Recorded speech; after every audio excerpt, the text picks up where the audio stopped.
अस्सलामु अलैकुम वरहमतुल्लाहि वबरकातुह। मोहतरम भाइयों, बुजुर्गों, दोस्तों, ये हमारा इस्लाह मुआशरा का 676वां सबक है। मोहतरम बुजुर्गों, हमारे मुल्क में बच्चा चोरी की अफवाहों पर आसाम से लेके गुजरात और पंजाब से लेके केरला तक तकरीबन 50 से ज़्यादा लोगों की जानें जा चुकी है।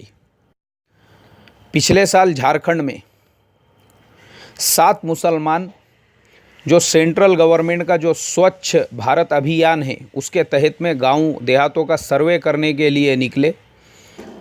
लोगों ने उनको बच्चा चोरी के इल्ज़ाम में उनकी गाड़ी जला दी और वो 7 को शहीद कर दिया। हालांकि ऐसे इलाके, ऐसे देहात खाने को जवारी बाजरी नहीं है, फाकों से भूख से मर रहे हैं लोग, लेकिन उसके बावजूद अफवाहों पे ध्यान देकर वो 7 मुसलमान शहीद कर दिए गए। उसके बाद आसाम में इसी तरीक़े से, उड़ीसा में इसी तरीक़े से, हैदराबाद में इसी तरीक़े से, यहाँ तक के ख़बर पढ़ने को मिली 3 दिन पहले अहमदाबाद के अंदर भी इसी तरीक़े से एक औरत की जान चली गई।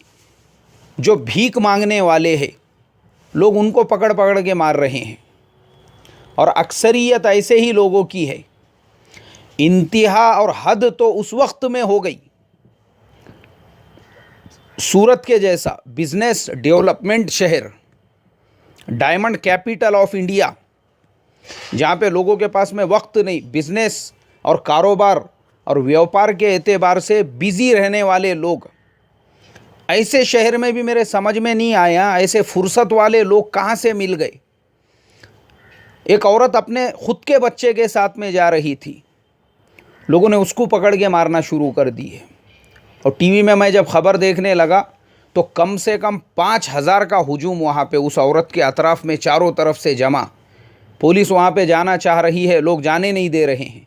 5000 लोग, यानी देखो हमारे पास में कितना फजूल का टाइम है, कितना हमारे पास में रिकामा और बेकार टाइम है कि 5000 लोगों के पास में इतनी फुर्सत, इतना वक्त मिल गया उनको।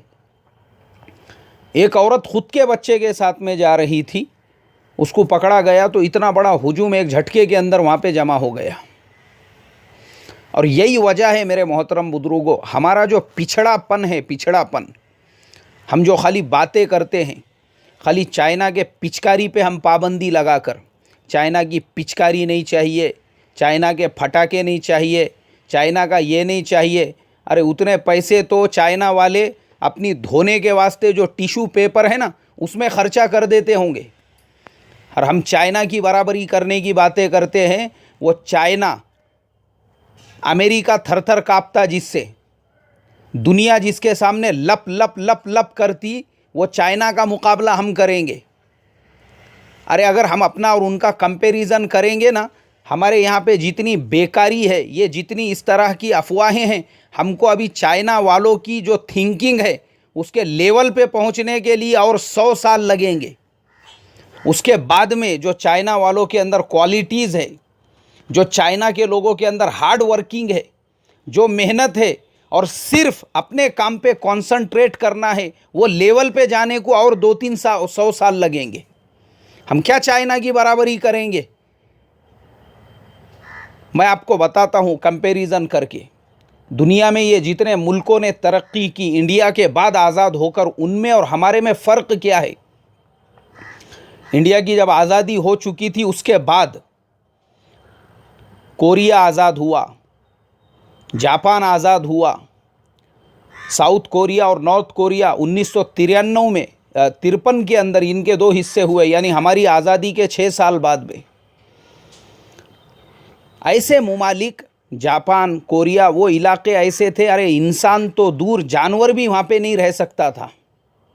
लेकिन उसके बावजूद वहाँ की कौमों ने अपने मुल्क के रहने वालों को, मेंटालिटी को डेवलप किया। उन्होंने लोगों को ऊंचे ख्वाब दिखाकर और उन लोगों को मशगूल रखकर, उनको बिज़ी रखकर इंसानों के ज़रिए से काम में और डेवलपमेंट के अंदर और मैनेजमेंट के अंदर और ये सारी चीज़ों में जब वहाँ की कौमों को लगा दिया, आज की डेट में हाल वहाँ का ये है। वैसे मुल्कों के अंदर ऐसी अफवाह का फैलना तो दूर, अगर किसी ने इस तरीके के मैसेज भी भेजा या कोई ख़बर भी आई, लोग उस पर ध्यान भी नहीं देते। भाई अपना काम नहीं है, ये किसका काम है?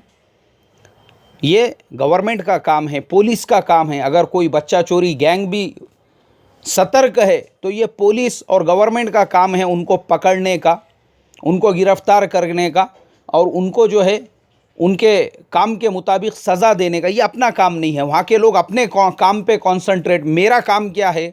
अपने ऑफिस का काम करना, अपने कंपनी का काम करना या अपने दुकान में बैठना। उसके कंपैरिजन के अंदर आप देखो हमारे मुल्क के अंदर जो बेकारी है, आपको हर गली में, हर मोहल्ले में, हर चबूतरे के ऊपर, हर घर के सामने आपको 8-10 मोबाइल लेके खड़े हुए, ग्रुप टोले बना कर बैठे हुए, होटलें रात में 12-12, 2-2 बजे तक आबाद हमारे यहाँ की। क्योंकि काम हमारे पास इतना बेकार और रिकामा टाइम है, फुर्सत ही फुर्सत है। इसीलिए हम उन मुल्कों की क्या बराबरी करेंगे? वहाँ पे एक इंसान के पास में ऐसी बात करने के लिए टाइम नहीं है। चाइना हो जाए, कोरिया हो जाए, जापान हो जाए, ये मुल्क जो है, इन मुल्कों के अंदर बात करने को टाइम नहीं है अपने काम के अलावा। हमारे यहाँ फुर्सत ही फुर्सत है। वहाँ पर लोग कोशिश ये करते हैं कि भाई जो काम मेरा है मैं इसको अच्छे से अच्छा कैसे करके बताऊं। और हमारे यहाँ पर दूसरा क्या कर रहा है, ये क्या कर रहा है, पड़ोस वाले ने नई गाड़ी लिया तो पैसे कहाँ से लेकर आया, फुलाने ने फुलानी चीज़ खरीदा या उसके बहन बेटी का रिश्ता हुआ तो ऐसा कैसा हो गया, हमको क्यों नहीं पता चला।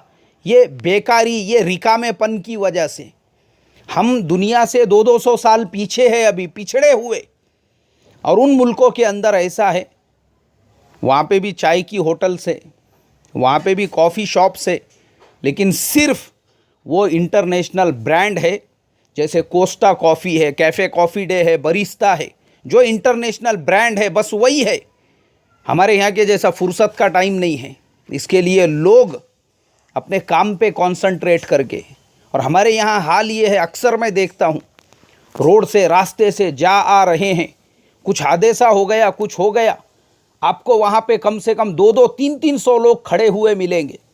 और अगर अपन ने गाड़ी खड़े करके पूछे, अरे भाई क्या हो गया यहाँ पे, क्या काय के लिए खड़े हुए सब? नहीं यार, बोले मेरे को भी नहीं मालूम है, मैं भी पिछले 2 घंटे से खड़े हुआ है, कोशिश कर रहा मालूम करने की। यानी फुर्सत का टाइम देखो, 2 घंटे से वो खुद खड़ा हुआ है, उसको खुद को नहीं पता चल रहा वहाँ क्या हुआ, लेकिन कोशिश कर रहा वो जाके देखने की क्या हुआ क्या नहीं, कुछ मालूम नहीं है। और मैंने देखा हूँ हमारे इंडिया का पढ़ा लिखा भी वैसा ही है। एक पॉश एरिया के अंदर मैं किसी काम से जाने लगा तो वहाँ पे एक पान खरीदने वाला और पान बेचने वाला, दोनों के बीच में कुछ हुज्जत चल रही थी। तो एक कार वाला कार लेके खड़े रह गया देखने को काय का झगड़ा चल रहा। 8-10 बाइक वाले वहाँ पे खड़े हो गए, रोड पूरा आधा जाम हो गया, सब लोग वहाँ पे खड़े हुए हैं। अरे भाई क्यों खड़े हुए? नहीं, बोले वो दोनों के बीच में कुछ हुज्जत चल रही है ना, ये तुम तमाशा देखते खड़े हुए हैं। फुर्सत, काम धंधा है नहीं, फुर्सत कार वाले के पास भी फुर्सत, बाइक्स वालों के पास में भी फुर्सत, रिकामों के पास में भी फुर्सत। तो इसके लिए हमारे मुल्क में खाली पादने की ज़रूरत है। एक आधे ने हवा छोड़ा, ऐसी बदबू फैल जाती उसकी फौरन उसी टाइम पे, और लोग खड़े हो जाते एक्शन लेने के लिए। बच्चा चोरी गैंग, तो हर आदमी अब उनको बच्चा चोर नज़र आ रहा है। कोई भीख मांगने वाली औरत आ गई, वो भी बच्चा चोर। कोई बेचारी किसी के घर में काम करने वाली नौकरानी है, वो भी अब बच्चा चोर नज़र आ रही है। गलियों में, महल्लों के अंदर जो बेचारे आदिवासी लोग और बहुत सारे गरीब लोग कुछ चीज़ें बेचने के लिए आते हैं, अब ये भी इनको बच्चा चोर नज़र आ रहे हैं। और सब जब बच्चा चोर नज़र आने लग गए तो सूरत में जिस तरीके से सग्गी माँ को, उसी को मारना शुरू कर दिए लोगों ने, और मजमा भी जमा हो गया। और उसके बाद में पुलिस को बीच में मुदाखलत करके समझाना पड़ा। प्रेस में आके उसके हस्बैंड ने, उन्होंने कहा अरे हमारा खुद का बच्चा है, यानी कितने हालात बिगड़ चुके हैं। एक माँ अपने खुद के बच्चे को लेकर नहीं जा सकती रोड से, रास्ते से, क्योंकि टाइम ही टाइम है हमारे पास में। अल्लाह हिफाजत फरमाए। और दूसरा मैं आपको रुख बताता हूँ ये पूरी ख़बरों का, इस तरह की न्यूज़ेस का। एक तरफ तो लोग बच्चा चोरी के इल्ज़ाम में इसको उसको, खाली अफवाहों के ऊपर बेचारे गरीब और मोहताज लोगों की 50 से ज़्यादा की जान चली गई। और दूसरा रियल चेहरा हमारे ऐसे लोगों का। कल मेरे को रात में मैं आ रहा था, रोड पे एक भाजी तरकारी बेचने वाले ने मेरी गाड़ी रोका हाथ बता के। अरे मौलाना मौलाना रुको रुको बोले। मैं बोला जी बोलो ना, क्या मसला है। बोले वो एक औरत आई थी मेरे पास से, हमेशा भाजी लेकर जाती। वो मुझे कहने लगी कि मेरी 3 साल की बच्ची घर से कहाँ चले गई पता नहीं है, अभी क्या करना बोले उसके लिए। इन्ना लिल्लाहि व इन्ना इलैहि राजिऊन। यानी घर में खेलते खेलते बच्ची बाहर निकली, और बाहर निकलते निकलते वो कहाँ पे खेलते खेलते चली गई, माँ को ख़बर ही नहीं है। क्यों? इसलिए कि माँ का रात में 8 बजे से लेके तो 10-11 बजे तक का एकदम बिज़ी शेड्यूल है। हर चैनल पे कहीं पे नागिन 2 तो कहीं पे नागिन 3 चल रहा है, कहीं पे इश्क सुभान अल्लाह है तो कहीं पे फुलाने का रहमतुल्लाह है, तो कहीं पे कुछ है तो कहीं पे कुछ है। हर चैनल ने इनको ऐसा बिजी रखा हुआ है, फुर्सत ही नहीं है इनके पास कि अपने खुद के जो जने हुए हैं वो जगह पे है या नहीं है। वो दरवाजे के बाहर निकल रहे हैं, रोड पे जा रहे हैं, रास्ते पे चले गया वो किधर भी निकल के, मालूम ही नहीं है, क्योंकि बिजी है नागिन के चक्कर में। इसके पूरे दिमाग में, दिलो दिमाग के अंदर नागिन घुस गई हुई है। नागिन इसको छोड़ने को तैयार नहीं है, और ये उसको छोड़ने के लिए तैयार नहीं। और वही चक्करों के अंदर मैं जुम्मा की नमाज पढ़ाने के लिए तकरीबन 15 किलोमीटर का सफ़र करके मस्जिद के पास गाड़ी खड़े कर रहा हूँ। चंद नौजवान आए एक बच्ची को लेकर। मौलाना मौलाना मस्जिद के अंदर ऐलान करेंगे, ये किसी की बच्ची है पता नहीं है, बहुत देर से अपने गली में घूम रही है। मैंने कहा मस्जिद में काहे को लेकर आए, अभी जुमा का बयान शुरू होने में 5 मिनट बाकी है, अब ऐलान करेंगे। ये अपना काम नहीं है, इसको सीधा पुलिस चौकी में लेकर जाओ और वहाँ पे ले जाके जमा करो, ये उनका काम है, ये हमारा काम नहीं। और पहली फुर्सत में तुमने इसको हाथ लगा के गलती की है, बगैर हाथ लगाए के ही पुलिस को फ़ोन करने का था, ये तुम्हारा काम नहीं है। ये वो बच्ची के जिस्म पे कहीं पे खरोच आ गया, वो रोने धोने लगी, और उसने ये कहा कि तुम लोगों ने इसके साथ में मारा या इसको ज़बरदस्ती की या कुछ कहा या कुछ बोल दिया, क्या है तुम्हारे पास में इसका जवाब? कौन बोला तुमको? बजरंगी भाईजान बन के उसके घर तक उसको पहुंचा के आओ। अरे अपना काम करो ना, अपनी टपरी, अपनी दुकान, अपना रिक्शा संभालो। बहुत भाईजान बनने के चक्कर में, हीरो बनने का है, उसके घर तक छोड़ के आने का है उसको। तो जो तुम्हारा काम है वो करो। मैंने वहाँ से उनको रवाना कर दिया। मॉल में गया मैं, एक मॉल में, आज से थोड़े दिन पहले की बात है। वहाँ पर मैं गया, एक खाला जान बुर्का पहने हुए हाँ हु करके इधर उधर फिर रहे हैं। वो क्या हुआ क्या हुआ? नहीं बच्ची थी बोले साथ में, वो कहाँ पे चले गई पता नहीं है। आप क्या कर रहे थे? नहीं आपने पैदा किए, साथ में लेकर आए मॉल तक, उसको तो संभालने का था ना, गोदी में रखने का था उसको। जब अपना खुद का पैदा किया हुआ है, नहीं अपने को खुद को फिक्र नहीं है उसकी। आज ये मेरे मोहतरम बुजुर्गों 2 तस्वीरें, एक तरफ तो ढिंडोरा पीटा जा रहा है और गरीबों को और भिखारियों को और बेचारे मोहताज मिस्किनों को, ऐसे गली कूचों में जो है छोटे मोटे कारोबार करने वालों को पकड़ पकड़ के मारा जा रहा है। और दूसरी तरफ जो खुद के जने हुए हैं, खुद के पैदा किए हुए हैं, उनको संभालने की फुर्सत नहीं है। वो कहीं गलियों में घूम रहे हैं, कहीं बाज़ारों में घूम रहे हैं, कहीं मॉल्स के अंदर घूम रहे हैं, कहीं कहीं पे घूम रहे हैं। हर ग्रुप में रोज़ाना कम से कम 24 घंटे के अंदर ऐसे 2 मैसेज ज़रूर आते हैं, ये बच्चा गुम हो गया, ये बच्ची गुम हो गई। मैं वही सोचता हूँ, अरे गुम कैसे क्या हुआ? जना हुआ तो आपका खुद का ही था ना, तो खुद का था तो संभाले क्यों नहीं उसको? अल्लाह हिफाजत फरमाए। इसलिए मेरे मोहतरम बुजुर्गों, ये जिम्मेदारी है हमारी, ऐसी गलत अफवाहें, गलत ख़बरें जो आती है उसको फ़ौरन हम डिलीट करें। ये काम है ही नहीं हमारा। और अगर हमको बहुत समाज सेवा का शौक़ है ना, अपने महल्लों में अपने घरों के सामने हम कैमरे लगाए, कौन आ रहा है कौन जा रहा है वो पूरा उसके अंदर कैप्चर होगा। और दूसरी तरफ अपने खुद के भी जो बच्चे हैं उनकी निगरानी करे, उनको संभालने का काम करे, उनकी सही से परवरिश तरबियत करे।